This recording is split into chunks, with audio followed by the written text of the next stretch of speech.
சூப்பரான ஒரு ரம்ஜான் ஃபெஸ்டிவலுக்கு செமையான ஒரு ஆர்டிகல் ரெசிபி பார்க்கலாமா? சட்டியில் ஆயில் ஊற்றலாம். பட்டை வகைகள், சோம்பு, ஒரு டேபிள் ஸ்பூன் கரம் மசாலா, தக்காளி, பச்சை மிளகாய், அரைமுடி தேங்காய், முந்திரி பருப்பு, கருவேப்பிலை, சோம்பு, ஒரு வெங்காயம், இது எல்லாத்தையும் மிளகு, இது எல்லாத்தையும் நல்லா வதக்கி ஆற வச்சு அரைச்சி வச்சிருக்கோம். இது குக்கர்ல 20 விசில் விட்ட ஆட்டுக்கால் வேக வச்சிருக்கோம். இதை நானே சுத்தம் பண்ணி ஷார்ட்ஸ் ஸ்டார்ட் பண்ணிக்கேன், அவசியம் பாருங்க.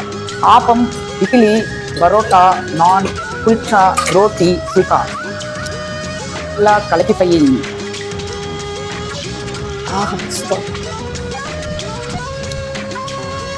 நல்லா எரிஞ்சிட்டு அடுப்புல அப்பமா இது நல்லா ஒரு 20 நிமிஷம் அடுப்புலயே கொதிச்சுட்டு அப்படின்னா எண்ணெய் பிரியும்.